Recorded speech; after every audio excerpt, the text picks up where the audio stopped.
स्वागत है दोस्तों आपका स्टडी जोन यूट्यूब चैनल पे। आज हम करने जा रहे हैं हरियाणा के करंट अफेयर 1 अगस्त से लेकर 31 अगस्त तक। मैं हूं मनोज कुमार और स्टार्ट करते हैं आज का सेशन।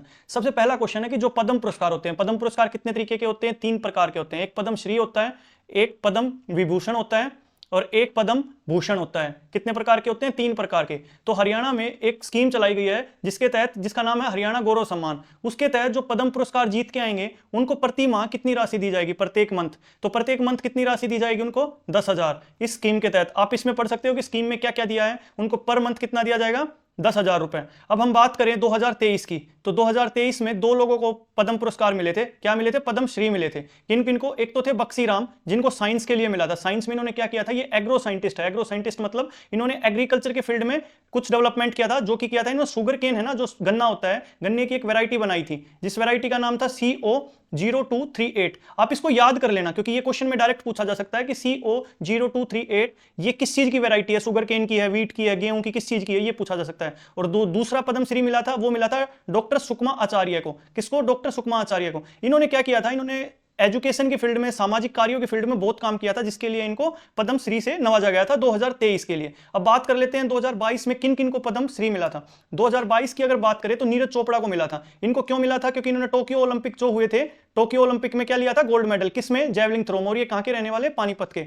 और दूसरा जो मिला था सुमित अंतिल को। सुमित अंतिल एक पैरा ओलंपिक, ये दिव्यांग खिलाड़ी हैं और इन्होंने जेवलिंग थ्रो में, जो पैरा ओलंपिक हुए थे टोक्यो में, उनमें क्या जीता था? गोल्ड मेडल जीता था। उसके बाद तीसरा जो मिला था वो मिला था ओम प्रकाश पोसवाल को। ओम प्रकाश पोसवाल गांधी जी को। इनको क्यों मिला था? इनको मिला था सामाजिक तथा शिक्षा के कार्यों के लिए। फिर अगर बात करें चौथा मिला था मोतीलाल मदन को। इनको विज्ञान और प्रौद्योगिकी, साइंस एंड टेक्नोलॉजी के लिए मिला था। अब ये जरूर याद रखना कि इनका नाम और इनको किस चीज के लिए मिला था, इनको किस फील्ड में मिला था। अगर राघवेंद्र तंवर की बात करें तो इनको साहित्य के लिए। अगर इनको हरियाणा के हैं और इनको पद्म श्री मिला है, तो अब इन्होंने एक किताब लिखी है। इनकी किताब का नाम इंपॉर्टेंट हो जाता है क्योंकि ये कभी भी पूछा जा सकता है कि politics of sharing power the Punjab unionist party 2023 से 47 तक, ये किसके द्वारा लिखी गई? तो ये लिखी गई पद्म श्री से नवाजे गए राघवेंद्र तंवर द्वारा। तो आप इनको याद रखिएगा। उससे अगला क्वेश्चन दिया है कि हरियाणा सरकार में ग्रुप ए तथा ग्रुप बी की भर्तियां जो होती है, नौकरियां होती हैं, उनमें अनुसूचित जाति वालों को पदोन्नति यानी कि प्रमोशन में कितने प्रतिशत आरक्षण दिया जाएगा? तो ये कितने प्रतिशत दिया जाएगा? ये दिया जाएगा 20%। जो ग्रुप सी और ग्रुप डी है, इनमें पहले से दी जाती है इनको प्रमोशन में आरक्षण।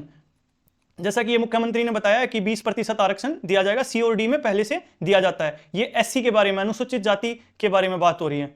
अगर अगला क्वेश्चन देखें, अगला क्वेश्चन क्या दिया है? हरियाणा सरकार द्वारा पब्लिक डिस्ट्रीब्यूशन सिस्टम PDS, इसका क्वेश्चन अब की बार सीईटी में भी आया था। सीईटी मेंस में 56 या 57 कौन से ग्रुप में था ये मेरे को ध्यान नहीं, बट इसके ऊपर एक क्वेश्चन दिया गया था कि PDS के तहत फेयर प्राइस शॉप, जो हम कहते हैं ना कि गांव में जाते हैं, जब कहते हैं कि कोटा, जिससे कि BPL परिवारों को, इनको सबको जो अनाज मिलता है, तो गरीब कल्याण के लिए जो मिलता है, उनकी जो शॉप होती है उनको बोलते हैं फेयर प्राइस शॉप, और इनको चलाता है पब्लिक डिस्ट्रीब्यूशन सिस्टम। इसके तहत अब जो लाइसेंस दिए जाएंगे, उन लाइसेंसों में महिलाओं का कितना % आरक्षण सुनिश्चित किया गया है? तो ये कितना किया गया है? ये किया गया है 33। यानी कि अगर 100 अगर फेयर प्राइस शॉप यानी कि कोटे के लाइसेंस दिए जाएंगे तो उनमें से 33 किसको दिए जाएंगे? महिलाओं को दिए जाएंगे।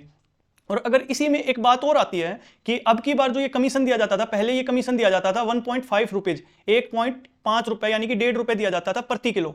इनको जो कमीशन दिया जाता था जो बेचते हैं उनको, अब ये 2 रुपए दिया जाएगा प्रति किलोग्राम। अगर बात की है हमने फूड एंड सप्लाई की, तो हम देख लेते हैं कि जो दुष्यंत चौटाला जी हैं, हमारे डिप्टी सीएम तो है ही, उसके अलावा ये क्या है? ये उचाना से विधायक हैं। इनके पास कौन कौन से मंत्रालय है, एक बार इन पे नजर डाल लेते हैं। देखो, एक्साइज टैक्सेशन यानी कि जो दारू वगैरह का काम है, टैक्सेशन का है, और रेवेन्यू और डिजास्टर मैनेजमेंट का, ये सारा इन्हीं के पास है। उसके बाद इंडस्ट्री का PWD का जो BR होता है, ये बिल्डिंग एंड रोड होता है। इसका मतलब, ये कभी भी फुल फॉर्म पूछी जा सकती है। B से मतलब बिल्डिंग, R से मतलब रोड। तो जो रोड बनाने का और बिल्डिंग बनाने का काम होता है वो भी दुष्यंत चौटाला जी के पास है। उसके बाद आता है food, civil supplies and consumer affair. तीसरा आता है सिविल एविएशन। सिविल एविएशन का मतलब है कि जिससे कि आपके विमान उड़ाए जाते हैं, मतलब जो सिविल का काम होता है, और जो फाइटर जेट्स उड़ाए जाते हैं वो आर्मर्ड फोर्सेस के होते हैं। फिर लास्ट में है रिहेबिलिटेशन। अगर आपसे मैं पूछूं कि आप एक क्वेश्चन का आंसर दीजिए कि जो हिसार में एयरपोर्ट बनाया गया है उसका नाम क्या रखा गया है, आप कमेंट बॉक्स में कमेंट करके बताइए इस एयरपोर्ट का नाम। अगले क्वेश्चन पे चलते हैं। अगला क्वेश्चन दिया है, अमृत भारत योजना के तहत प्रधानमंत्री श्री नरेंद्र मोदी द्वारा रेलवे स्टेशनों के पुनर्विकास के लिए 508 स्टेशनों की आधारशिला रखी गई। इसमें हरियाणा के कितने स्टेशन शामिल है? देखिए, मैं आपको एक सिंपल सा करके बताता हूं कि 508 रेलवे स्टेशनों का पुनरुत्थान किया जाएगा, उनका पुनर्विकास किया जाएगा। जैसे कि उनमें जैसे कि उनमें आप ये लगा लो कि शॉपिंग के लिए जैसे दुकानें अच्छी खोली जाएंगे, होटल्स के लाइक होटल टाइप की चीजें खोली जाएंगी, उनका मतलब उत्थान किया जाएगा, उनको मॉडर्नाइज किया जाएगा। तो ये ऐसे 508 क्या नाम रेलवे स्टेशन को किया जाएगा, और ये किया जाएगा अमृत भारत योजना के तहत। इनमें से पूछा गया कि हरियाणा के कितने रेलवे स्टेशन आते हैं। इसमें हरियाणा के आते हैं टोटल 15 रेलवे स्टेशन। इनका नाम भी मैं अगली स्लाइड में दिखाता हूं आपका। ये देखिए 508 रेलवे स्टेशन में से 15 ये रेलवे स्टेशन है। कालका, अंबाला सिटी, यमुनानगर, सोनीपत, रोहतक, सिरसा, भिवानी, नरवाना, जींद, हिसार, भाद्रगढ़, नारनौल, पटौदी, रेवाड़ी, फरीदाबाद। इसके लिए जो हरियाणा सरकार का जो टोटल बजट जो आवंटन किया गया है, बजट में कितना आवंटन किया गया है, 2247 करोड़। तो इसके तहत जो ये रेलवे स्टेशन है इनको वर्ल्ड क्लास बनाया जाएगा, मतलब इनका पुनरुत्थान किया जाएगा। अब रेलवे से कुछ और क्वेश्चन देख लेते हैं हम। रेलवे में क्या दिया है, हरियाणा में रेलवे नेटवर्क है वो कितना बढ़ गया, 561 किलोमीटर, यानी कि 561 किलोमीटर के 8 सर्वे हो चुके हैं। ये 2014 से 24, ये 14 से 24 क्यों दिखाया जा रहा है, क्योंकि इसमें हमारे जो ताऊ खट्टर है इनकी सरकार चल रही है, बीजेपी की सरकार चल रही है। तो अपने बीजेपी का गुणगान तो भाई करेंगे ही, जो आता है वही करता है। और 111 किलोमीटर की नई लाइन प्रोजेक्ट स्टार्ट किए गए। 51 किलोमीटर है जिनका रेलवे लाइन है उनका दोहरीकरण मतलब जैसे एक साइड में एक रेल लाइन जाती है, इसी से रेल आती है, इसी से जाती है। अगर ये दो साइड बना दिया जाए जिससे आएगी भी और जाएगी, तो ये क्या हो गया, दोहरीकरण।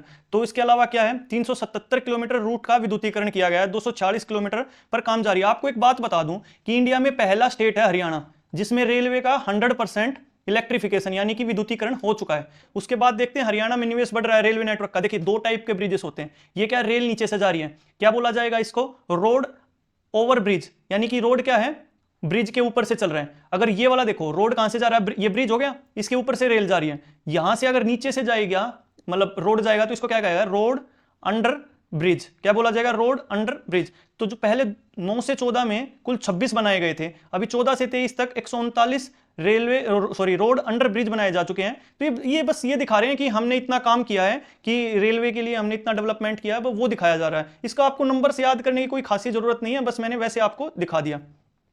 अभी देखिए इंपॉर्टेंट क्वेश्चन है ये थोड़ा नेशनल जीके का है, बट ये इसी में मेरे को लगा कि ये ठीक रहेगा, इसलिए हम आपके लिए लेके आया। रेल की बात हो रही है तो इस क्वेश्चन को देख लीजिए कि रेलवे बोर्ड के अध्यक्ष तथा सीईओ ये के रूप में किन्हें नियुक्त किया गया। जो रेलवे बोर्ड होता है उसका सीईओ किसे बनाया गया, अध्यक्ष किसे बनाया गया, ये बनाया गया जया वर्मा सिन्हा को। किनको, जया वर्मा सिन्हा, ये यूपी की रहने वाली है, इनको बनाया गया है।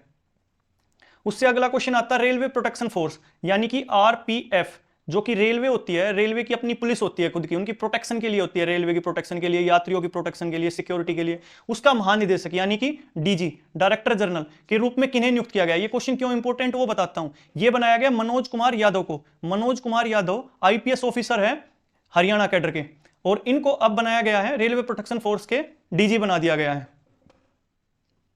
अगला क्वेश्चन आता है सरदार उधम सिंह शहीदी दिवस पर राज्य स्तरीय समारोह का आयोजन किस जगह किया जाएगा। तो ये किस जगह किया जाएगा, ये कुरुक्षेत्र में किया जाएगा। और इसमें जो चीफ गेस्ट थे वो हमारे मुख्यमंत्री यानी कि चीफ मिनिस्टर थे। और यहां पर जो कुरुक्षेत्र में ज्योति सर है, क्या है, ज्योति सर जो है इसमें एक अनुभव केंद्र बन रहा है। क्या बन रहा है, ज्योति सर अनुभव केंद्र। इस अनुभव केंद्र का जो खास बात यह है कि यहां पर एक मंदिर भी बन रहा है, और उस मंदिर में अर्जुन और श्री कृष्ण यानी कि कृष्ण भगवान की, इन दोनों की मूर्तियां लगाई जाएगी। ये पहली बार होगा जो दोनों की मूर्तियां एक जगह होगी। ये देखिए सीएम जी शहीद उधम सिंह को क्या नाम है, माला अर्पित कर रहे हैं और ज्योति को प्रज्वलित कर रहे हैं। अब अगला क्वेश्चन आता है बैचलर ऑफ फिजियोथेरेपी। जो इनके इंटर्न विद्यार्थी होंगे उनको प्रति माह कितने रुपए का स्टाइफंड मिलेगा। स्टाइफंड मतलब वजीफा होता है कि पर मंथ उनके खर्चे चलाने के लिए जो इंटर्नशिप पे विद्यार्थी होंगे उनको कितना मिलेगा, वो मिलेगा 5000 रुपए। और इनको कहते हैं बैचलर ऑफ फिजियोथेरेपी, बीपीटी। अगला क्वेश्चन आता है वर्ल्ड यूनिवर्सिटी गेम्स जिनका आयोजन चीन में हुआ। क्या हुआ, वर्ल्ड यूनिवर्सिटी गेम्स यानी कि जो विश्वविद्यालय में विद्यार्थी पढ़ते हैं उनका गेम्स हुआ था वर्ल्ड लेवल पे, वो चीन में हुआ। उसमें तीरंदाजी में सोनीपत के किस खिलाड़ी ने कांस्य पदक अपने नाम किया। तो देखिए आपको याद रखना वो जो खिलाड़ी है वो सोनीपत का है और उसका खेल क्या है, तीरंदाजी है। उसने किस में जीता है, वर्ल्ड यूनिवर्सिटी गेम्स में। उसका नाम है ऋषभ। क्या नाम है, ऋषभ। तो ऋषभ को याद रखना कहां के हैं, सोनीपत के। और इन्होंने किस खेल में, आर्चरी यानी कि तीरंदाजी में वर्ल्ड यूनिवर्सिटी गेम्स में कांस्य पदक जीता है। आपको सारी बातें याद रखनी है, ध्यान रखना। अगर आपने चैनल को सब्सक्राइब नहीं किया, वीडियो को लाइक नहीं किया हो तो चैनल को सब्सक्राइब करें और वीडियो को ज्यादा से ज्यादा लाइक करें, क्योंकि जितना शेयर करोगे, लाइक करोगे, उतनी ही ज्यादा लोगों तक ये वीडियो पहुंच पाएगी। तो अगला क्वेश्चन क्या दिया है, अंडर 20 वर्ल्ड रेसलिंग चैंपियनशिप। क्या है, रेसलिंग चैंपियनशिप थी उन बच्चों के लिए जो कि अंडर 20 के हैं। किसके हैं, अंडर 20 के। तो उनके लिए जो इसका आयोजन, पहला क्वेश्चन पूछा जा सकता है कि अंडर 20 वर्ल्ड रेसलिंग चैंपियनशिप का आयोजन कहां किया गया। तो ये किया गया अम्मान, जॉर्डन में। जॉर्डन के एक शहर है जिसका नाम है अमान, वहां पर इसका आयोजन हुआ। अब इसमें पूछा जा सकता है कि इंडियंस में से गोल्ड किस किसने जीता। सबसे पहले 4 ने गोल्ड जीता, जिसमें से 3 महिलाएं थी।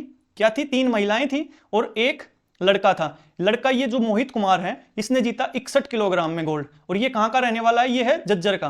कहां का? झज्जर का। जो इसके बाद थी प्रिया मलिक। प्रिया मलिक है जींद की रहने वाली, इन्होंने गोल्ड मेडल जीता। अंतिम पंघाल, ये सब रेसलर है, ध्यान रखना। ये रहने वाली है हिसार की। कहां की? हिसार की। उसके बाद है सविता, ये सविता दलाल नाम है इसका पूरा। ये अपने नाम के सामने दलाल लिखती नहीं शायद। इनका ये कहां से है? इनका संबंध है रोहतक से। कहां से? रोहतक से। तो ये ध्यान रखना कि आपने 4 गोल्ड जीते हैं और 1 2 3 ये 3 सिल्वर जीते हैं, यानी कि 4 गोल्ड 3 सिल्वर और 7 ब्रॉन्ज। तो टोटल कितने मेडल जीते हैं? 14 मेडल जीते हैं। किसमें? अंडर 20 वर्ल्ड रेसलिंग चैंपियनशिप में। और जो ये फोटो आप देख रहे हो, ये हमारे देश की जो आने वाले, यानी कि कह सकते हैं ओलंपिक में, एशियन गेम्स में, कॉमनवेल्थ में गोल्ड लाने की प्रबल दावेदार हैं। इस लड़की का नाम है अंतिम पंघाल। ये पहले भी गोल्ड ला चुकी है। अगला क्वेश्चन आ जाता है वर्ल्ड पुलिस तथा फायर गेम्स से। ये कहां हुए? सबसे पहला क्वेश्चन तो ये कि वर्ल्ड पुलिस तथा फायर गेम्स 2023, इनका आयोजन कहां हुआ? कनाडा में हुआ। अब पूछा गया है मुक्केबाजी में पलवल के गोपीखेड़ा गांव की, यानी कि गोपीखेड़ा गांव की रहने वाली रेखा तेवतिया ने कौन सा पदक अपने नाम किया? तो ये कौन सा पदक अपने नाम किया? स्वर्ण पदक। हम कह सकते हैं कि रेखा तेवतिया कहां की रहने वाली है? पलवल की। कहां की? पलवल की। और इनका गांव क्या है? गोपीखेड़ा। और मेडल कौन सा जीता है? गोल्ड। अब पूरा याद रखना इनको, ठीक है, क्योंकि याद रखोगे, मैंने एक ही क्वेश्चन के जरिए आपको सारी डिटेल्स आपके सामने रख दी है कि जिससे कि आपको याद रहे। अभी इसी खेल में एक और मेडल आया है, उस मेडल के बारे में बात करती है। तो रेखा तेवतिया हो गई। उसके बाद यमुनानगर के रहने वाले हैं, ये सीआरपीएफ के जवान हैं जिनका नाम है गगन सिंह मल्ली। क्या नाम है? गगन सिंह मल्ली। ये यमुनानगर के रादौर के और सिकंदरा गांव है इनका। तो इन्होंने भी किस में मेडल जीता है? इन्होंने शूटिंग में जीता है। शूटिंग में कितने स्वर्ण जीते हैं? 3 गोल्ड जीते हैं। ये क्वेश्चन इंपॉर्टेंट हो जाता है, बड़ा ध्यान रखना कि 3 गोल्ड थोड़े नहीं होते। और किस में जीते हैं? ये world police and fire games में, जिनका आयोजन कनाडा में हुआ था। उन्होंने कितने गोल्ड जीते हैं? 3। इनका नाम क्या है? गगन सिंह मल्ली। ये सीआरपीएफ में जवान है। उसके बाद एक क्वेश्चन और आता है, ये है इंस्पेक्टर। क्या है? इंस्पेक्टर। ये खेल कोटे से हरियाणा पुलिस में इंस्पेक्टर है अभी फिलहाल। और इनका नाम है नेहा राठी। ये कहां की रहने वाली है? ये रोहतक की रहने वाली है। और फिलहाल ये जहां ये रोहतक की नहीं, ये है झज्जर की। झज्जर में एक गांव है भापड़ोदा, वहां की रहने वाली है। और ये फरीदाबाद का जो पुलिस स्टेशन है उसमें साइबर पुलिस स्टेशन बल्लभगढ़ में ये अभी एसएचओ हैं। क्या है? Additional SHO. और इन्होंने भी यही गेम जो चल रहे हैं ना, world police and fire games, इनमें गोल्ड मेडल जीता है रेसलिंग में। एक और नाम याद कर लिया आपने। नाम कितने याद करने हैं? एक तो गगनदीप। क्या नाम? गगनदीप। इन्होंने कितने गोल्ड जीते? 3। ये किस चीज में जीते हैं इन्होंने जीते हैं शूटिंग में। किस में? शूटिंग में। अब इससे पहले नाम था रेखा तेवतिया। क्या नाम था? रेखा। ये क्या कहां की रहने वाली थी? ये पलवल की। इन्होंने भी कौन सा जीता था? पलवल की रहने वाली थी। इन्होंने भी कौन सा जीता था? गोल्ड जीता था। किस में जीता था? मुक्केबाजी में, यानी कि बॉक्सर। आपसे ये भी पूछा जा सकता है रेखा तेवतिया का किस खेल से संबंध है। फिर तीसरा मेडल किसने जीता है? नेहा राठी ने। किसने जीता है? नेहा राठी ने। नेहा राठी ने कौन सा जीता है? गोल्ड। किस में जीता है? ये है रेसलर। किसमें? कुश्ती में। अभी एक और आ गया, पानीपत के हेड कांस्टेबल हैं जिनका नाम है संतोष शर्मा। इन्होंने कौन सा मेडल जीता है? सिल्वर मेडल अपने नाम किया है। बस ये नाम आप याद रखना, मेन तो गोल्ड का पूछा जाता है। इन तीनों के नाम आप याद रखना। अगला क्वेश्चन दिया है, हरियाणा पुलिस के डीजीपी के रूप में किन्हें नियुक्त किया गया? डीजीपी की फुल फॉर्म क्या होती है? Director general of police. क्या होती है? Director general of police. पहले जो हमारे अभी जो चेंज हुए हैं उनका नाम था पीके अग्रवाल। पीके अग्रवाल की जगह अब लेंगे शत्रुजीत कपूर। ये आईपीएस ऑफिसर हैं। क्या है? IPS officer. ये होंगे हरियाणा के नए डीजीपी। अगला क्वेश्चन है, हरियाणा पुलिस के डीजीपी, एडीजीपी। ये क्या था? डीजीपी। डीजीपी का मतलब क्या होता है? Director general of police. ये है एडीजीपी। और एडीजीपी में भी एडमिनिस्ट्रेशन के, किसके? एडमिनिस्ट्रेशन के। उन्हें किन्हें नियुक्त किया गया है? तो एडीजीपी एडमिनिस्ट्रेशन किन्हें नियुक्त किया गया है? कला रामचंद्रन। ये पहले गुड़गांव जो हमारा जीएमडी था, गुड़गांव मेट्रोपॉलिटन डेवलपमेंट अथॉरिटी, उसकी ये मेन थी, कमिश्नर थी। उसके बाद अगला क्वेश्चन आता है, हरियाणा का तीसरा पुलिस जिला निम्नलिखित में से किन्हें बनाया गया? देखो, एक तो जो हमारी डिस्ट्रिक्ट होती है 22 डिस्ट्रिक्ट है, सभी डिस्ट्रिक्ट में क्या बैठता है? एसपी बैठता है, ये मान लीजिए मेन। तो ये क्या है? पुलिस डिस्ट्रिक्ट थी पहले से ही। ये क्या है? यहाँ पर तो मतलब डिस्ट्रिक्ट हेडक्वार्टर है तो एसपी बैठता है यहाँ। बट अभी है ना, ये 3 सिटी हैं, इन 3 सिटी को क्या बनाया जा रखा है? Police district. मतलब ये तो वैसे रेवेन्यू डिस्ट्रिक्ट भी है, आपकी पुलिस भी है, यहाँ पर क्या नाम आपका कोर्ट भी बैठता है, सेशन कोर्ट। पर ये सिर्फ पुलिस के लिए डिस्ट्रिक्ट बनाई गई कि यहाँ पर स्पेशल एसपी बैठेगा। इनमें ये पुलिस की डिस्ट्रिक्ट हो गई, यानी कि सुपरिटेंडेंट ऑफ पुलिस बैठेगा। तो ये सबसे पहली जो बनाई गई थी वो बनाई गई थी मानेसर फर्स्ट पे, सेकंड बनाई गई थी हांसी, और थर्ड बनाई गई है सिरसा का एक शहर है डबवाली। डबवाली को क्या बनाया गया? Police district. अब मैं बात करूं अगर डबवाड़ी की, तो डबवाड़ी सिरसा में पड़ता है, और ये जो हमारा पंजाब और हरियाणा का बॉर्डर है, पंजाब हरियाणा बॉर्डर पे पड़ता है ये लगभग। तो यहाँ इसको डिस्ट्रिक्ट, पुलिस डिस्ट्रिक्ट बनाने के पीछे दो रीजन है। एक तो पॉलिटिकल रीजन है कि भाई यहाँ से दुष्यंत चौटाला सिरसा से आते हैं, उन्होंने इसको अपनी वोट बैंक को स्ट्रॉन्ग करने के लिए। और दूसरा जो सबसे बड़ा रीजन, जो पहले पॉलिटिकल से भी ज्यादा रीजन है, कि जो पंजाब से है ना, पंजाब से ड्रग्स का कारोबार बहुत एक्सेस होता है। किसका कारोबार? ड्रग्स का। तो उसके लिए वहां चाहिए कि कोई ना कोई पुलिस का डिस्ट्रिक्ट बने, वहां पर पुलिस की मात्रा ज्यादा चाहिए, इसलिए डबवाली को क्या बनाया गया है? Third police district. अब आपको बता दूं मानेसर को क्या बनाया गया है? मानेसर 11वां नगर निगम बना है। क्या बना है? 11वां नगर निगम। हरियाणा में आप कमेंट करके बताइए टोटल कितने मेट्रोपॉलिटन डेवलपमेंट सिटी हैं, आप बताइए। जीएम मेट्रोपॉलिटन डेवलपमेंट कितनी सिटी हैं? देखिए आपको बता दूं, अगर पुलिस की बात हुई है तो पुलिस की थोड़ी बात और कर लेते हैं। हरियाणा में 4 पुलिस कमिश्नरेट है। कितने हैं? 4 पुलिस कमिश्नरी है। कौन कौन सी है? फरीदाबाद है, गुड़गांव है, पंचकुला है, सोनीपत है। इनमें देख लेते हैं। फरीदाबाद में तो फरीदाबाद का एरिया आता है, गुड़गांव में ईस्ट वेस्ट साउथ ये कह सकते हैं, गुड़गांव का एरिया आता है, पंचकुला में पंचकुला, सोनीपत में सोनीपत का। अब आती है रेंज।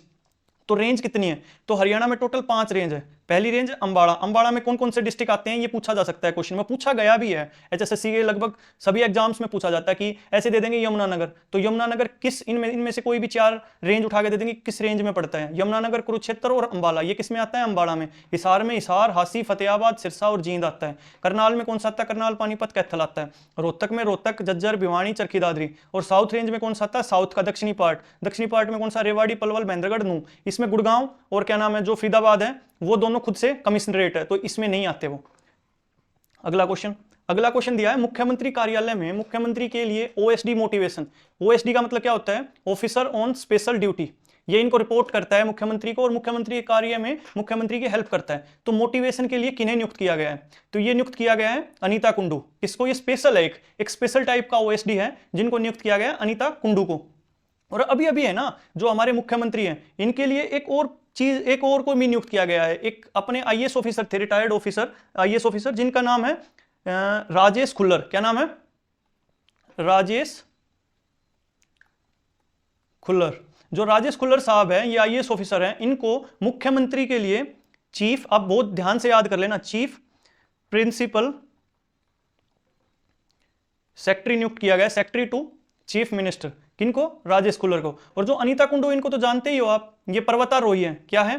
पर्वतारोही। इन्होंने माउंट एवरेस्ट और बड़ी बड़ी चोटियों को फतेह किया, और माउंट एवरेस्ट को दोनों साइड, नेपाल और चीन दोनों साइड से फतेह करने वाली पहली महिला भी थी, अपने मतलब वर्ल्ड की पहली महिला थी, और इंडिया की तो होगी ही होगी।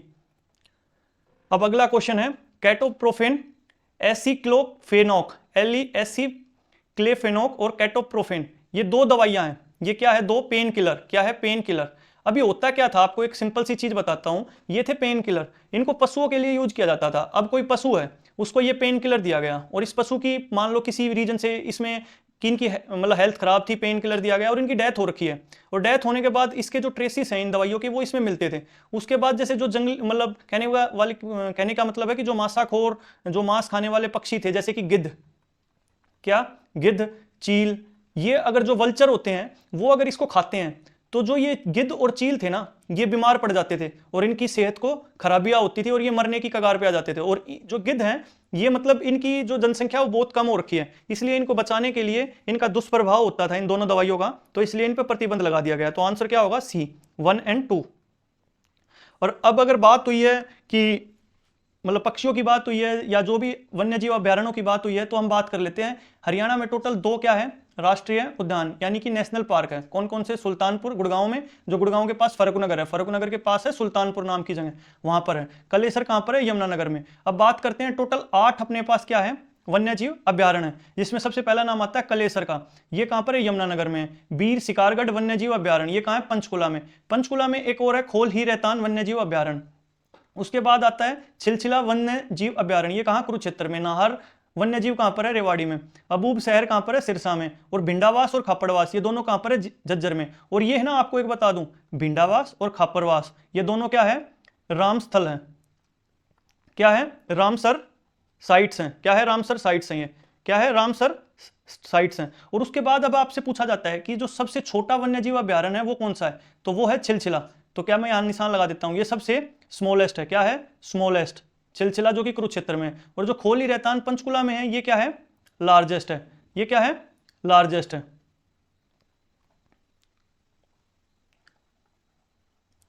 तो आप इनको याद रखना। अब हरियाणा में देख लेते हैं संरक्षण गृह कितने हैं। एक तो सरस्वती वन्यजीव अभयारण्य है, कैथल में है, और बीरबारा वन है। बीरबारा वन कहां पर है, जींद में है। हिरण उद्यान कहां पर है, हिरण पार्क हिसार में। 3 चिड़ियाघर है, एक भिवानी में, एक रोहतक में, एक पीपली। पीपली कहां पर है, कुरुक्षेत्र में।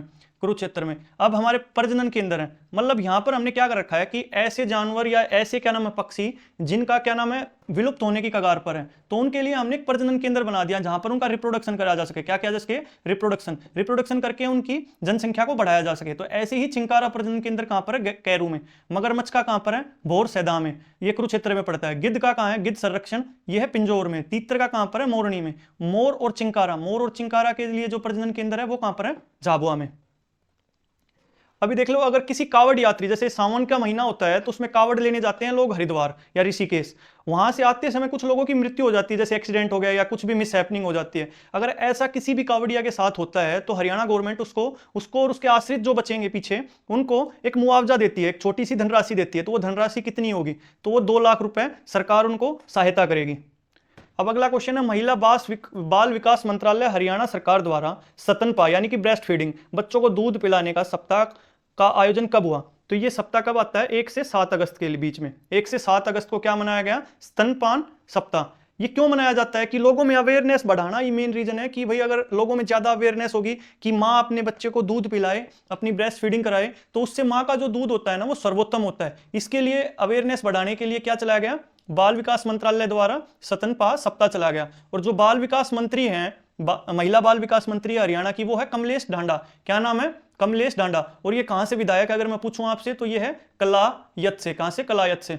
और इसका शीर्षक यानी कि इसका थीम क्या था, तो इसका थीम था स्तनपान को सक्षम बनाना तथा कामकाजी माता पिता के लिए बदलाव लाना, जिससे कि वो अपने बच्चों को वक्त दे सकें, उनको उनका पोषण ठीक कर सके। और अब एक महिला आयोग होता है कि किसी महिला को कोई दिक्कत होती है या किसी महिला के साथ कोई अत्याचार होता है तो उसके लिए गवर्नमेंट ने एक महिला आयोग बना रखा है। तो इसकी चेयरपर्सन कौन है, रेणु भाटिया। अब बात करते हैं पोषण। एक पोषण के नाम से हमने एक अभियान चला रखा है जिससे कि जो महिलाओं में, बच्चों में जो पोषण की कमी होती है उसके तहत हम कुपोषण को दूर कर सके, एक ऐसा अभियान चला रखा है। तो उस अभियान के तहत कुपोषण से जो प्रभावित परिवार है, जैसे जिन परिवारों में कुपोषण है यानी कि न्यूट्रिशन की कमी है, तो उनसे सीधा संवाद करने के लिए हमने एक पहल स्टार्ट की है, एक पोर्टल टाइप कह लो या एक वो टेलीकॉलिंग हब स्टार्ट किया है। क्या स्टार्ट किया है, टेलीकॉलिंग हब स्टार्ट किया है। और महिला एवं बाल विकास मंत्रालय हरियाणा सरकार द्वारा क्रैच पॉलिसी चलाई गई है। क्या, क्रैच पॉलिसी। पहले मैं बता दूं कि आपको क्रैच होते क्या है। देखो क्रैच क्या होता है, जैसे आप किसी कंपनी में गए तो एक माँ जो वर्किंग माँ है वो कंपनी में जा रही है या किसी भी जॉब पे जा रही है, तो उसके पास अपने बच्चे को संभालने का वक्त नहीं रहता क्योंकि जॉब भी करनी है। मानते हैं कि जॉब के लिए मैटरनिटी लीव मिलती है, फादर को भी मिलती है, मदर को भी मिलती है, तो उसके बावजूद तो कुछ टाइम बाद वो बच्चे को नहीं संभाल पाती। तो एक बिल्डिंग में या एक जगह उनको संभालने के लिए कुछ इंसान रखे जाते हैं नौकरी पर जो उनको संभालेंगे उन बच्चों को, और वो उनसे कुछ फीस लेंगे। वो एक फीस लेंगे कि हम आपके बच्चे को संभाल रहे हैं, उनको ब्रेस्ट फीडिंग मतलब उनको क्या नाम है, उनको दूध पिला रहे हैं, सारा काम करेंगे, उनको इनकी देख रेख करेंगे। तो ऐसी जगहों को बोला जाता है क्रैच। तो हरियाणा में सरकार द्वारा एक रूल बना दिया गया, पहले मैं बता दूं, एक रूल बना दिया गया, जिस भी ऑर्गेनाइजेशन में 50 से अधिक कर्मचारी है, बोला कि वहां क्रैच बनाना ही बनाना, आपको क्रैच पॉलिसी लाई गई। उस क्रैच पॉलिसी के तहत जो 6 महीने है ना, 6 मंथ का बच्चा, 6 मंथ के बच्चे से पहले तो वो रखेंगे नहीं, क्योंकि 6 मंथ की आपको लीव दी जाती है, मैटरनिटी लीव, किसी भी माँ को बच्चे को पालने के लिए। तो 6 महीने से 6 साल के बच्चों को एक माँ या एक पिता या उनके पेरेंट्स उस क्रैच में अपने बच्चे को रख सकते हैं। और जो उनकी है ना, जो पारिवारिक आय है यानी कि जो फैमिली इनकम है, फैमिली इनकम के हिसाब से उनको थोड़ी सी मामूली सी फीस देनी पड़ेगी। तो ये क्या था, एक तो क्रैच पॉलिसी आई है महिला एवं बाल विकास मंत्रालय द्वारा। कुपोषण से जो प्रभावित परिवार हैं उनका डायरेक्ट संवाद हो सके, उनसे बातचीत करने के लिए एक टेलीकॉलिंग हब की शुरुआत की गई है। 50 से अधिक कर्मचारी उनको क्रैच बनाना है जिस भी ऑर्गेनाइजेशन में। उसके बाद आता है हरियाणा के नूह। हरियाणा में क्या है, नूह है। तो हरियाणा का एक जिला है नूह, तो वहां पर 6 महीने का एक पायलट प्रोजेक्ट बनाया गया है। एक कुछ क्या नाम है, एक स्प्रुलिना होती है, स्प्रुलिना से आधारित जो उत्पाद होते हैं उनको खिलाया जाएगा। किनको, जो कुपोषण से प्रभावित बच्चे हैं उनको खिलाया जाएगा। उनको क्यों खिलाया जाएगा, 6 मंथ के लिए खिला के ये देखा जाएगा कि कुपोषण में कोई फर्क आया। अगर फर्क आया तो ये पूरे हरियाणा में लागू किया जाएगा। तो इसके लिए एक पायलट प्रोजेक्ट मतलब जो शुरुआत में चला के देखा जाता है उसको बोलते हैं। तब तक के लिए मैं एक बार थोड़ा पानी पी लेता हूं। आप जब तक वीडियो को लाइक करें और वीडियो को ज्यादा से ज्यादा सब्सक्राइब करें और शेयर करें।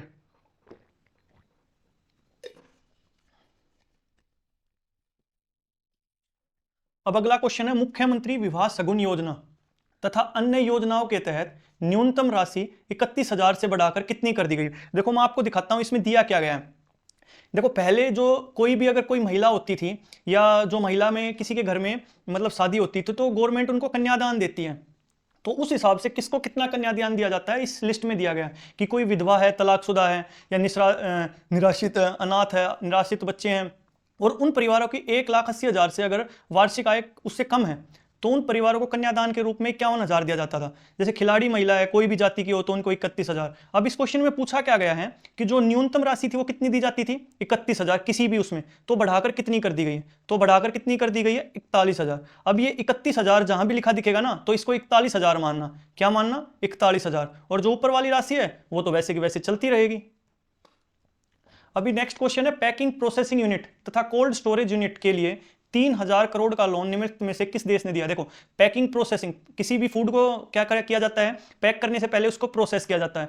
प्रोसेस क्यों किया जाता है, जैसे उसमें कीटाणु वगैरह होते हैं, बैक्टीरिया होते हैं, उनको मारने के लिए, उनकी सेल्फ लाइफ बढ़ाने के लिए उनको पैक किया जाता है। पैक करने के बाद उनको कोल्ड स्टोरेज में रखा जाता है कि उनकी लाइफ बनी रहे। तो उसके ऐसी यूनिट लगाने के लिए 3,000 करोड़ का लोन किस देश ने दिया है। जो हमारे हरियाणा के जो कृषि मंत्री है उनका नाम है JP दलाल। ये लोहारू से MLA हैं। कहां से विधायक है, लोहारू से। लोहारू कहां पड़ता है, चरखी दादरी में।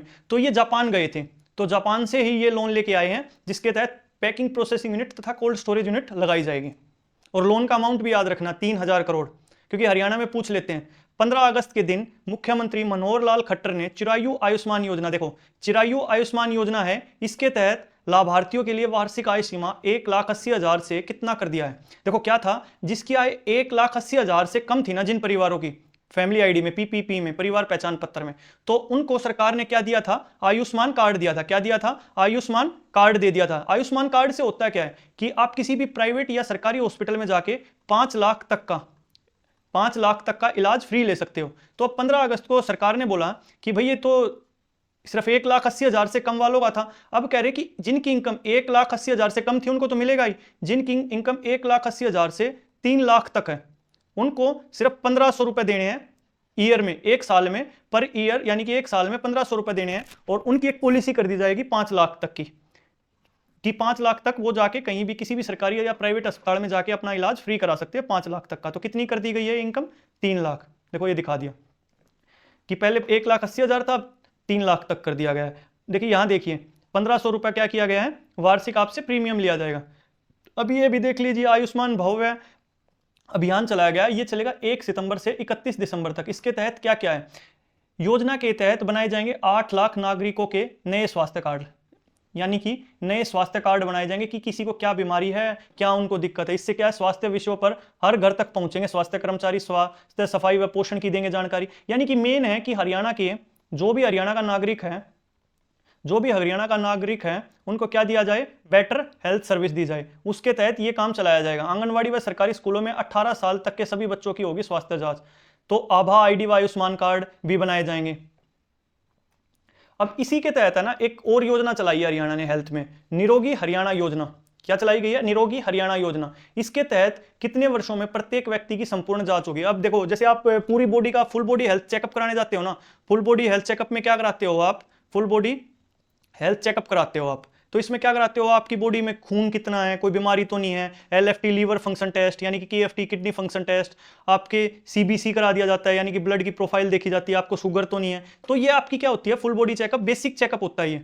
तो ये अब कह रहे हैं कि निरोगी हरियाणा योजना के तहत जितने भी हरियाणा के नागरिक हैं उनकी स्वास्थ्य जांच की जाएगी कि हर कितने साल में। तो ये कह रहे हैं कि आप हर साल मत करवाइए, आप हर 2 साल में एक बार जांच आपकी की जाएगी इस योजना के तहत।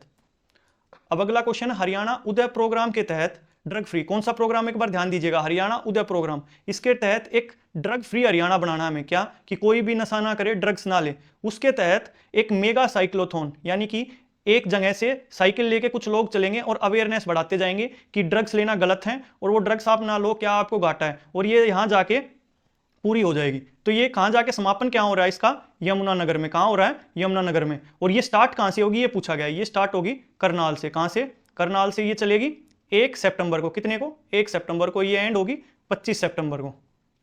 और इसकी शुरुआत की है हरियाणा के मुख्यमंत्री मनोहर लाल खट्टर ने। ये देखो, ये अपने ताऊ खट्टर रहे, ये चलाने लग रही साइकिल कि आओ भाई मेरे साथ साइकिल चलाओ और बोलो कि है ना अब ड्रग्स नहीं लेना तुम्हें।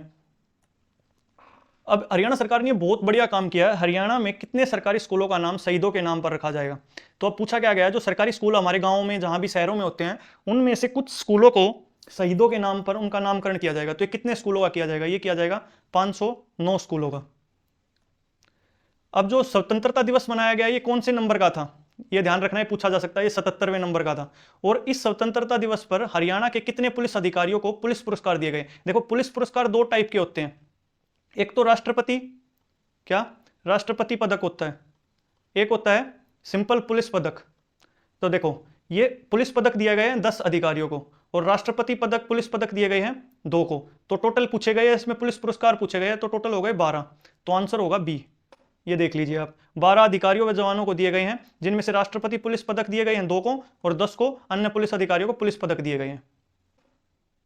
अब ये भी देख लो, एक होता है विभाजन विभिक्षा स्मृति दिवस। ये क्या है? देखिए जब 15 अगस्त 1947 को भारत आजाद हुआ, तो भारत आजाद हुआ उससे पहले भारत को डिवाइड किया गया, एक बन गया अपना इंडिया, एक बन गया पाकिस्तान। तो यहां से मुस्लिम भागे थे और वहां से हिंदुओं को मार के भगाया गया था। तो उस दिन को है ना कि जिस दिन विभाजन हुआ था, उस विभाजन विभिक्षा स्मृति दिवस पर जो उस टाइम पे पाकिस्तान से भारत आए थे ना, जो आदमी जिनको भगा दिया गया था वहां से, उनको स्मृति चिन्ह दिया गया है, उनको मतलब कि उनको याद किया गया है, उसमें शहीद भी हुए थे देश के लोग। तो उन्हीं की याद में एक विभाजन विभिक्षा स्मृति दिवस रखा गया है, जिसको कि 14 अगस्त को मनाया गया है। तो ध्यान रखना, इसको कहां से मनाया गया है? फतेहाबाद से। कहां से? फतेहाबाद से। और आपको मैं एक चीज और बता दूं कि जो 77वां जो इंडिपेंडेंस डे है अपना, इस पे सीएम ने तो ध्वजारोहण किया, यानी कि तिरंगा फहराया। कहां से? फतेहाबाद से। कहां से? फतेहाबाद से। और जो गवर्नर है हमारे, गवर्नर का नाम क्या है पहले बताओ? बंडारू दत्ताचार्य। इन्होंने कहां से फहराया है? रोहतक से। और अगर मैं आपसे पूछूं जो गवर्नर हैं ये कौन से नंबर के गवर्नर हैं? ये 18th नंबर के गवर्नर हैं। और इन्होंने जो पदभार ग्रहण किया था वो किया था 7 जुलाई 2021 को। एक बार ये क्वेश्चन पूछा गया था, मतलब पहले पूछा गया था कि कभी गवर्नर ने अपना जो पदभार संभाला उसकी एग्जैक्ट डेट पूछी गई थी। तो आप याद रखना 7 जुलाई 2021। ये अपना हरियाणा का HSSC है ना, ये कुछ भी पूछ सकता है भाई, हर चीज को पढ़ के चलना। अब देखो देश के लिए कितना स्वाभिमान का दिन था। चंद्रयान 3 जब चांद पर उतरा था, कितनी तारीख को उतरा था? 23 अगस्त। याद रखना हमेशा के लिए, 23 अगस्त 2023 को। इसको क्या मनाया जाएगा अब? नेशनल स्पेस डे, अंतरिक्ष का राष्ट्रीय अंतरिक्ष दिवस मनाया जाएगा इसको। कितनी तारीख को? 23 अगस्त को हर साल। तो इस पे 23 अगस्त को उतरा था। जहां चांद पे चंद्रयान 3 उतरा ना, उसको क्या कहा गया? शिव शक्ति बिंदु कहा गया। और जो चंद्रयान 2 था ना, जिस पॉइंट पे लैंड होते समय क्रैश हो गया था, तो क्रैश हुआ उस पॉइंट को क्या कहा गया? तिरंगा पॉइंट। और चंद्रयान 1, क्या चंद्रयान 1 जब वो अपनी कक्षा में, मतलब उसको सॉफ्ट लैंड नहीं करा रहे थे बट वो घूम रहा था, बट उसको उसका जब समय पूरा होने के बाद वो चांद की, ये चांद था, इस चांद पे क्रैश हो गया था, मतलब उसका जब टाइम पूरा हो गया था, तो उस पॉइंट को क्या कहा गया था? जवाहर स्थल। आपको ये पता है चंद्रयान जो 1 था इसको 2008 में लॉन्च किया गया था, चंद्रयान 2 को 2019 में और चंद्रयान 3 को 2023 में। अब बात आती है 2 कंपनियों के नाम आपको याद रखने, एक तो है थर्मोकैब और दूसरी है एरो फास्टनर्स। देखो थर्मोकैब है रेवाड़ी की, जो चंद्रयान 3 में केबल लगी थी, तार लगी थी, उसको बनाने वाली कंपनी कौन थी? थर्मोकैब रेवाड़ी की। और जो उसमें फास्टनर्स होते हैं नट बोल्ट, क्या होते हैं? नट बोल्ट, उनको बोलते हैं हम, क्या बोलते हैं? फास्टनर्स। जो नट बोल्ट लगे थे ना वो एरो फास्टनर्स के लगे थे और ये रोहतक की कंपनी है। और जो एरो फास्टनर्स है ना, इतनी फेमस कंपनी है कि इसका नासा में भी इसके नट बोल्ट जाते हैं, इसके नट बोल्ट DRDO में भी जाते हैं। अब आप DRDO की फुल फॉर्म बताओ कमेंट बॉक्स में क्या होती है। अब हम बात करते हैं गेहूं और जौ। क्या ये गलत लिखा गया? गेहूं और जौ। गेहूं जो अनुसंधान केंद्र कहां पर है? सबसे पहला क्वेश्चन तो यह है कि करनाल में। इसने गेहूं की 2 किस्में तैयार की है, उन किस्मों का नाम बताना, DDB55 और DBW316। देखो आपको याद क्या रखना है कि इन दोनों किस्मों का नाम याद रखना। आपको क्वेश्चन में देंगे कि DDB55 किस फसल की नई किस्म है, या 316 DBW316 किसकी किस्म है? तो आपको बताना गेहूं की किस्म है। अगला क्वेश्चन आता है, एक योजना स्टार्ट हुई थी, कब यह स्टार्ट हुई थी? 1 जुलाई 2015 को। क्या नाम था? म्हारा गांव जगमग गांव योजना। इस योजना में क्या था कि गांव में जो मीटर है ना, बिजली के मीटर, जो मीटर थे वो बाहर खंभों पे लगा दिए, जिससे कि बिजली की चोरी रुकेगी। अगर बिजली की चोरी रुकेगी तो बिजली की खपत भी नॉर्मल होगी, अगर खपत नॉर्मल होगी तो उसका क्या नाम है? बिल भी लोग टाइम पे देंगे। अगर गवर्नमेंट को बिल टाइम पे मिलेगा तो गवर्नमेंट क्या है? ज़्यादा बिजली प्रोड्यूस कर सकती है या दूसरे स्टेट से खरीद सकती है। तो इसके लिए एक हमारा गांव जगमग गांव योजना थी, जिसके तहत 5745 यानी कि 5745 गांव ऐसे हैं जिनको आज के दिन 24 घंटे बिजली दी जा रही है। 24 घंटे बिजली का मतलब ये नहीं कि 1 मिनट भी नहीं कटती है। मान लो कि 20-22 घंटे अगर या 18 घंटे भी किसी गांव को बिजली मिल रही है ना, 18-19 घंटे, तो 24 घंटे के दायरे में ही आ जाता है। तो अब क्वेश्चन इसमें क्या क्या बन सकते हैं कि हमारा गांव जगमग गांव योजना की शुरुआत कब हुई? 1 जुलाई 2015। कितने गांवों को मिल रहा है? 5745 गांवों को 24 घंटे। और इसकी शुरुआत कहां से हुई? एक दयालपुर नाम की जगह है कुरुक्षेत्र में, वहां से इसकी शुरुआत हुई थी। अब एक सम्मेलन हुआ था जिसका नाम है क्षेत्रीय पंचायती राज परिषद सम्मेलन। ये कहां पर हुआ? ये हुआ फरीदाबाद में। कहां पर हुआ? फरीदाबाद में। और फरीदाबाद में भी कहां पर हुआ? सूरज कुंड पे। कहां पर? सूरज कुंड पर। और सूरज कुंड पे क्या लगता है हमारा? ये हमारा शिल्प मेला लगता है। अगला क्वेश्चन है कुरुक्षेत्र यूनिवर्सिटी। क्या नाम है? कुरुक्षेत्र यूनिवर्सिटी के 33वें दीक्षांत समारोह यानी कि कॉन्वोकेशन, यानी कि डिग्री जो क्या नाम है ग्रेजुएट हो जाते हैं या पोस्ट ग्रेजुएट हो जाते हैं, उनको क्या दी जाती है? डिग्री। उस पर मुख्य अतिथि के रूप में शिरकत किसने की? तो उस पे की रामनाथ कोविंद जी ने, जो कि हमारे पूर्व राष्ट्रपति थे। क्या है? पूर्व राष्ट्रपति थे। ठीक है, इन्होंने शिरकत की। जो बंडारू दत्ताचार्य ये 18वें हमारे गवर्नर हैं और इनकी नियुक्ति हुई थी 7 जुलाई 2021 को। और एक चीज और बता देता हूं आपको, जो कुरुक्षेत्र यूनिवर्सिटी है ना, इसके आप याद कर लीजिए, इसकी जो स्थापना हुई थी वो 1956 में हुई थी। कब हुई थी? 1956 में। और जो इसके वीसी यानी कि वाइस चांसलर है, उनका नाम है सोमनाथ। क्या नाम है? सोमनाथ सचदेवा। क्या नाम है? सोमनाथ सचदेवा। अब एक क्वेश्चन बड़ा गजब का आया है कि तीज उत्सव मनाया गया आपकी बार से। जो तीज का त्यौहार होता है, जो सावन में के महीने में आता है, हम हरियाणा में इसको सावन बोलते हैं। तो इस सावन के महीने में जो तीज का उत्सव है, इसको मनाया जाएगा। कहां पर मनाया जाएगा? मुख्यमंत्री वहां मुख्य अतिथि होंगे। इसको मनाया जाएगा पानीपत में। कहां मनाया जाएगा? पानीपत में। और इसी उत्सव के दौरान है ना, मुख्यमंत्री जी, एक लड़की है हमारे हरियाणा की जिसका नाम है अंजवी हुड्डा। क्या नाम है? अंजवी हुड्डा। इनको कला के क्षेत्र में योगदान के लिए सम्मानित करेंगे। अटेली महेंद्रगढ़ कहां पर है? अटेली। अटेली कहां पर है? महेंद्रगढ़ में। इससे संबंध रखने वाले डायरेक्टर को राष्ट्रीय फिल्म पुरस्कार 2023 में बेस्ट चिल्ड्रन फीचर फिल्म। देखो आपको बताता हूं कि हमारे देश में हर साल क्या दिए जाते हैं? नेशनल फिल्म अवार्ड्स दिए जाते हैं, राष्ट्रीय फिल्म पुरस्कार दिए जाते हैं। इसके तहत एक कैटेगरी होती है बेस्ट चिल्ड्रन। चिल्ड्रन के लिए जो फीचर फिल्म होती है, उसमें बेस्ट फीचर फिल्म बनाई थी। किसने बनाई थी? मनीष सैनी ने। मनीष सैनी ने जो फिल्म बनाई थी उसका नाम है गांधी एंड कंपनी। जो गांधी एंड को है, इसको जो 69वें यानी कि 69th नेशनल फिल्म अवार्ड्स हुए हैं, इनमें क्या दिया गया है? बेस्ट चिल्ड्रन फीचर फिल्म के लिए पुरस्कृत किया गया। अब आपको याद क्या क्या रखना है? तो इनकी फिल्म का नाम याद रखना, बस इतना याद रख लेना कि इनकी फिल्म का नाम था गांधी। ये क्या थी? Best children feature film. और जो मनीष सैनी ये कहां से संबंध रखते हैं? ये कहां से रखते हैं? अटेली महेंद्रगढ़ से। अब क्वेश्चन ये भी बन सकता है कि मनीष सैनी का किससे संबंध है? वो एक खिलाड़ी है, वो एक क्या नाम है डायरेक्टर है, वो फिल्मकार है, वो गायक है, क्या है? तो इस तरीके से भी क्वेश्चन बन सकता है। तो हरियाणा में अभी है ना, जो ग्रामीण यानी कि जो गांवों में क्या नाम है वो होते हैं चौकीदार। क्या? रात को गलियों में घूमते हैं कि कहीं चोरी ना हो जाए, कुछ ना हो जाए। तो जो चौकीदारा करते हैं उनको कितना मानदेय यानी कि उनकी तनख्वाह कितनी कर दी गई है? उनकी तनख्वाह कर दी गई है 11,000। और 11,000 के साथ उनको वर्दी भत्ता मिलेगा 4,000 का पर ईयर का। जब सेवा मुक्त यानी कि रिटायर होंगे तो 2 लाख मिलेंगे। और 5 वर्ष बाद हर 5 साल में उसको साइकिल मिलेगी। और लाठी और बैटरी के लिए 1,000, यानी कि 11,000 तो पर मंथ मिलेंगे। उसके अलावा 5,000 का उनको भत्ता, जिसमें 4,000 का ड्रेस के लिए और 1,000 का लाठी और बैटरी के लिए दिया जाएगा। अभी वर्ल्ड एथलेटिक चैंपियनशिप हुई है, ये कहाँ हुई है? बुदापेस्ट हंगरी में हुई है। कहाँ हुई है? हंगरी में एक जगह है बुदापेस्ट, वहां पर हुई है। इसमें भाला फेंक यानी कि जेवलिंग थ्रो में नीरज चोपड़ा को फिर से गोल्ड मिला है। और आपको पता होगा 2022 में इन्हें क्या दिया गया था? पद्मश्री। क्या दिया गया था? पद्मश्री से भी इनको नवाजा गया था। और उसके अलावा अगर नीरज चोपड़ा की बात करें तो इनको टोक्यो ओलंपिक जो 2020 थे, इसमें भी इन्होंने जेवलिंग थ्रो में गोल्ड जीता था। क्या जीता था? गोल्ड जीता था। और अभी एक डायमंड लीग हुई है। क्या हुई है? Diamond league. तो डायमंड लीग में भी इन्होंने गोल्ड मेडल जीत लिया है। अभी विश्वकर्मा दिवस को हरियाणा श्रमिक दिवस के रूप में मनाया जाएगा। ये किस तिथि को पड़ता है? तो 17 सितंबर को क्या पड़ता है? विश्वकर्मा दिवस कह लो या हरियाणा श्रमिक दिवस कह लो। तो आपको बस याद रखना कि हरियाणा श्रमिक दिवस कितनी तारीख को पड़ता है? 17 को। डायरेक्ट क्वेश्चन पूछा जा सकता है, बहुत इंपॉर्टेंट क्वेश्चन है।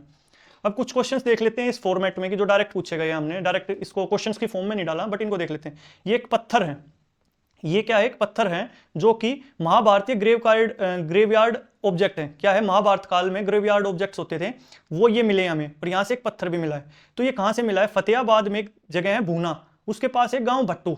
क्या है? भट्टू। भट्टू में एक जगह है कर्णकोट टीले। क्या? कर्णकोट टीले, वहां से ये ऑब्जेक्ट मिला है।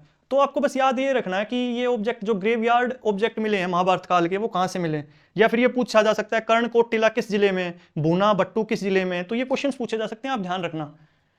तो एक गांव है मोठूखा, क्या है मोठूखा, इस गांव में इंडस्ट्रियल टाउनशिप स्थापित की जा रही है, यानी कि इसमें इंडस्ट्री लगेगी, 100 एकड़ के आसपास जमीन लेके उसमें एक इंडस्ट्रियल टाउनशिप चलाई जाएगी। तो ये किस जिले में पड़ता है, ये पड़ता है फरीदाबाद में। आपसे मगर एक क्वेश्चन पूछूं तो टोटल मैंने आपसे पूछा भी था कि टोटल 4 मेट्रोपॉलिटन डेवलपमेंट सिटी है हमारे पास, तो ये कौन कौन सी है। एक तो गुड़गांव है, क्या है गुरुग्राम हब, तो इसका नाम गुरुग्राम, जिसको बोला जाता है GMDA, Gurugram metropolitan development authority. उसके बाद पहली तो ये थी, दूसरी कौन, एक ये है, दूसरी क्या है फरीदाबाद है। तीसरी क्या है, तीसरी पंचकुला बनी थी, क्या बनी थी, पंचकुला बनी थी। और चौथी अभी अभी एक नई बनाई गई है जिसका नाम है सोनीपत। सोनीपत भी अब क्या होगी, सोनीपत मेट्रोपॉलिटन डेवलपमेंट अथॉरिटी। क्या ये 4 हो गई। और अगर मैं आपसे पूछूं, ये 4 तो ये और 11 नगर निगम है, तो 11वीं नगर निगम किसको बनाया गया था, किसको बनाया गया था, मानेसर। और जो मानेसर है ना, वो क्षेत्रफल की दृष्टि से सबसे छोटी तहसील है। तो आप बताइए कमेंट बॉक्स में सबसे बड़ी तहसील कौन सी है क्षेत्रफल की दृष्टि से। कुरुक्षेत्र विश्वविद्यालय का फिर से नाम आया है। इसमें 33वां दीक्षांत समारोह हुआ था, तो उसमें चीफ गेस्ट कौन थे, रामनाथ कोविंद थे। अब इसमें पूछा गया है कि केयू के किस यहाँ पर गलती है, किस प्रोफेसर को उन्नत भारत सेवा श्रम अवार्ड से सम्मानित किया गया है। तो उन्नत भारत सेवा श्रम अवार्ड से किसे सम्मानित किया गया है, डॉक्टर आशीष तनेजा। किसको, आशीष अनेजा को। 15 अगस्त को स्वतंत्रता दिवस के उपलक्ष्य में प्रधानमंत्री श्री नरेंद्र मोदी द्वारा फरीदाबाद सिविल अस्पताल की किस नर्सिंग ऑफिसर को सम्मानित किया गया। देखिए, इनको राष्ट्रपति द्रौपदी मुर्मू द्वारा कोविड के टाइम पे भी सम्मानित किया गया था। इनका नाम है सविता रानी। इनका नाम याद रखिए क्योंकि क्वेश्चन पूछा जा सकता है। ये फरीदाबाद के सिविल हॉस्पिटल में कार्यरत हैं और ये नर्सिंग ऑफिसर है। इनको 15 अगस्त को प्रधानमंत्री मोदी द्वारा सम्मानित किया गया है। अब हरियाणा में ग्राम पंचायत का लेखा जोखा, यानी कि जो उनका ऑडिट होता था, ग्राम पंचायत कोई भी पंच है, सरपंच है, या उनका लेखा जोखा, यानी उन्होंने कितना खर्चा किया, उनके पास कितना पैसा आया, उसका सबका लेखा जोखा पहले रखते थे ग्राम सचिव। आपने जैसे ग्रुप 56 जो आपका एग्जाम हुआ था CET मेंस का, इसमें पोस्ट थी किसकी, ग्राम सचिव की, पटवारी की। तो जो ग्राम सचिव होता है वो इसका लेखा जोखा रखता था। परंतु अब सरकार ने बोला भाई तुम्हारा बहुत हो लिया, अब लेखा जोखा तुम नहीं रखोगे, अब कोई और ही रखेगा। तो अब कौन रखेगा आप बताओ, पटवारी रखेगा, गिरदावर रखेगा, नायब तहसीलदार या BDPO, कौन रखेगा। तो ये रखेगा BPDO, block and panchayat development officer. Full form याद रखना, ब्लॉक पंचायत डेवलपमेंट ऑफिसर। जो हमारी खाद्य सामग्री होती है, यानी कि जो हम खाते हैं, जैसे कोई भी रेस्टोरेंट खुलता है तो हमें FSSAI का लाइसेंस लेना पड़ता है। इसी तरीके से जो हमारे फूड सप्लाई ऑफिसर्स होते हैं या जो भी अधिकारी होते हैं, वो सैंपल भरते हैं किसी भी हलवाई की दुकान से या कहीं भी जहाँ भी खाने पीने की चीज़ें बनती हैं, वहाँ सैंपल भरते हैं और उन सैंपलों की जांच के लिए करनाल भेजते थे। कहाँ भेजते थे, करनाल में लैब है कि इसमें जो मात्रा है, जो भी दिए गए मापदंड है उसके तहत है या नहीं है, वो करनाल भेजे जाते थे। परंतु अब सरकार ने बोला कि यार ये करनाल में तो बहुत ज़्यादा लोड हो गया, तो नकली चीज़ें बहुत बिक रही हैं, तो इसके लिए जांच के लिए लैब खोली जाएंगी, मिनी लैब। कैसी मिनी लैब, तो ये हरियाणा के कितने जिलों में खोली जाएगी आप बताइए। तो ये खोली जाएंगी टोटल 16 जिलों में। कितने जिलों में, 16 जिलों में। 16 जिलों में क्या खोली गई, मिनी लैब। हरियाणा में जिले कितने हैं, 22, एक हो गया करनाल, तो टोटल कितने हो गए, 17, बच गए कितने, 5। तो जो 5 जिले हैं ना, उनमें लीगल लैब खोली जाएगी। क्या खोली जाएगी, लीगल लैब। और जो लीगल लैब किस किस में, गुरुग्राम, फरीदाबाद, अंबाला, रोहतक और हिसार, इनमें क्या खोली जाएगी, 5 जिलों में लीगल लैब, बाकी 16 जिलों में मिनी लैब। करनाल में लैब है ही। हरियाणा माटी कला बोर्ड का अध्यक्ष किन्हें नियुक्त किया गया। देखो, जो प्रजापति समाज होता है ना अपना, तो क्या बनाता है, मिट्टी के बर्तन बनाता है। तो आज के दिन आपको पता होगा कि मिट्टी के बर्तन हैं, उनकी बहुत ज़्यादा डिमांड बढ़ रही है। जैसे कि आप कुल्हड़ में चाय पीते हो या हांडी में खाना बना रहे हो आज के दिन, तो मिट्टी के बर्तनों की बहुत ज़्यादा डिमांड बढ़ रही है। तो इसके लिए हरियाणा माटी कला बोर्ड जो है ना, उसका अध्यक्ष बनाया गया और बोला गया कि भाई आप इस पर ध्यान रखो और इनकी जो भी दिक्कतें हैं उनका थोड़ा आप ख्याल रखो। तो इसका चेयरमैन किसे नियुक्त किया गया, अध्यक्ष, तो ये किया गया ईश्वर सिंह मालवाल को। अब कुछ क्वेश्चन देख लेते हैं। प्रधानमंत्री किसान ऊर्जा एवं उत्थान महाअभियान योजना, ये क्या होती है, PM कुसुम योजना। इसके तहत क्या है कि जो सोलर पंप होते हैं, जैसे आपके खेत में सोलर पंप लगा दिए जाएंगे, कितने, 3 हॉर्स पावर से, 3 HP से 10 HP तक। उसके लिए सरकार आपको क्या देती है, अनुदान देती है। कितने परसेंट, 35% सब्सिडी। यानी कि 100 रुपये का अगर आपका खर्चा आ रहा है ना, तो उसमें से 75 रुपये का खर्चा सरकार देगी और 25 रुपये का खर्चा आपको देना होगा। उनको यूरोप में ले जाएगी सरकार, बोलेगी कि युवा जो भी हरियाणा के हैं, जो शिक्षित युवा है, जो स्किल्ड है, उनको रोजगार के लिए अब भाई कहाँ भेजेगी सरकार, यूरोप भी भेजेगी। उसके लिए हरियाणा ने ओयो कंपनी है ना, और हरियाणा स्किल यूनिवर्सिटी जो कि है पलवल में, और HKRNL हरियाणा कौशल रोजगार निगम, इसके बीच में एक MOU साइन हुआ है। MOU का मतलब होता है मेमोरेंडम ऑफ अंडरस्टैंडिंग। इसके तहत अब ये तीनों मिलके जो युवा है ये स्किल्स बनाएगी, जो कंपनी है यहाँ ये रिक्रूट करेगी, और ये जो कंपनी है ये वहां पर यूरोप में क्या करवाएगी, रोजगार दिलवाएगी। ओयो का काम क्या है, ये ओयो जो है, ये ओयो कंपनी ये क्या करती है, होटल्स वगैरह, रूम्स वगैरह इनकी बुकिंग सर्विस के लिए मतलब काम करती है। तो इसी हॉस्पिटैलिटी बिजनेस में ये क्या नाम है, जॉब दिलाएगी लोगों को। अब एक बड़ा जबरदस्त काम किया है सरकार ने कि अब सरकार ने कर दिया मेरा बिल मेरा अधिकार, यानी कि आप किसी दुकान पे जाते हो, ये क्या है, एक शॉप है, इस पे जाते हो, आपने सामान खरीदा तो वो आपको जीएसटी नहीं देता, जीएसटी का बिल नहीं देता, आपसे पैसे पूरे लेता है। अब जो दुकानदार है उसको जीएसटी का बिल देना होगा। आप बोलोगे जाके कि भाई अभी तक तो आप क्या नहीं दे रहा, तो नहीं दे रहा, कोई जरूरत नहीं मेरे को जीएसटी के बिल की। अब सरकार ने कहा कि भाई हम एक पूल बनाते हैं, एक पोर्टल बनाते हैं, आप जीएसटी का बिल लो और हमारे पास इस जीएसटी के बिल को अपलोड करो, और हम लकी ड्रॉ निकालेंगे। क्या निकालेंगे, लकी ड्रॉ के जरिए जो भी लकी ड्रॉ में जिसका नाम आएगा उसको क्या नाम है, पुरस्कार दिया जाएगा। और ये पुरस्कार आपको है ना 1 करोड़ रुपए तक का दिया जा सकता है, 1 करोड़ रुपए तक के इनाम दिए जाएंगे आपको। तो इसी तरीके से आपको अभी मतलब आकर्षित कर रहे हैं, अट्रैक्ट कर रहे हैं कि आप जीएसटी लो। अब ये सरकार देगी कितना, 1 करोड़ रुपया, पर आप ये भी तो देखो ना, सरकार को जीएसटी कितने हजारों करोड़ों का फायदा होगा अगर सभी लोग अपना जीएसटी का बिल लेने लग जाएंगे। तो गवर्नमेंट उसमें से कहते हैं कि अगर 100 करोड़ रुपए, 1000 करोड़ रुपए मिल जाए तो 1 करोड़ रुपया तो गवर्नमेंट खर्च ही कर देगी, क्या दिक्कत है, पुरस्कार के रूप में। तो ऐसा सरकार करने जा रही है। देखिए ये था आज का एंड। अगर आपको वीडियो पसंद आई हो तो लाइक करो, और ऐसी ही वीडियो मैं आपके पास पहुंचाता रहूंगा। उसके लिए आप हमारे चैनल को सब्सक्राइब करना न भूलें। Thank you.